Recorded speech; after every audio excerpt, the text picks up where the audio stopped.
پتہ ہے تمہاری دعائیں قبول کیوں نہیں ہوتی ہیں اور معجزے تمہارے ساتھ کیوں نہیں ہوتے؟ آدھے دل کے یقین سے کبھی معجزے نہیں ہوا کرتے۔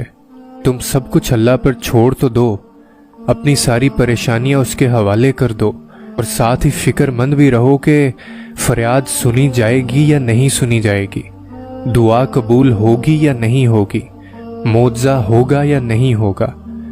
اللہ پر یقین کرنے کی نہ کوئی شرط نہیں ہوتی کہ اس پر کامل یقین کیا جائے، سارا معاملہ اس کے سپرد کر دیا جائے تو پھر سوال نہیں اٹھایا جاتا۔ تمہارا دل وسوسوں کے درمیان الجھنا نہیں چاہیے، دھتکار جانے کا خیال تمہارے دل میں نہیں آنا چاہیے۔ تمہارے دل کی ضد ہونی چاہیے کہ میں نے جہاں ہاتھ پھیلائے ہیں اس رب کی شان کے خلاف ہے اگر میں سوال کروں، اور مجھے یقین ہے کہ وہ مجھے خالی ہاتھ نہیں لوٹائے گا۔ اور تم یہ کیسے بھول جاتے ہو کہ تمہارے رب نے دن اور رات کی قسم کھا کر فرمایا ہے، نہ تمہارے رب نے تمہیں تنہا چھوڑا اور نہ تم سے ناراض ہوا ہے، اور ان قریب تمہیں اتنا عطا کرے گا کہ تم خوش ہو جاؤ گے۔ تاخیر کا مطلب یہ نہیں ہوتا کہ تمہاری دعائیں ضائع ہو گئی ہیں یا تم مانگ نہیں سکتے، وہ تمہیں نہیں ملے گا۔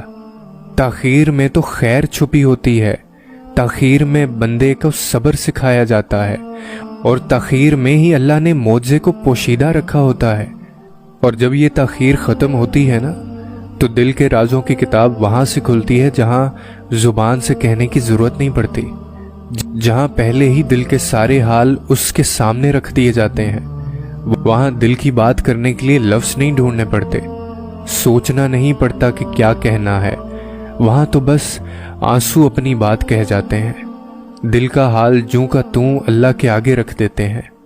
وہاں تو گناہ گاروں کو بھی بڑی محبت سے سنا جاتا ہے۔ وہ واحد جگہ ہے جہاں تم لاکھ بے وفاؤں کے بعد بھی چلے جاؤ تو تمہیں دھتکارا نہیں جاتا۔ وہاں بے وفاؤں کا صلہ پیار کر کے اور معاف کر کے دیا جاتا ہے۔ تو آئندہ یہ مت کہنا کہ میری دعا قبول ہوگی یا نہیں ہوگی، تمہاری دعا ضرور قبول ہوگی، کیونکہ تاخیر میں بہت راز چھپے ہوتے ہیں، تاخیر میں تمہیں صبر سکھایا جاتا ہے۔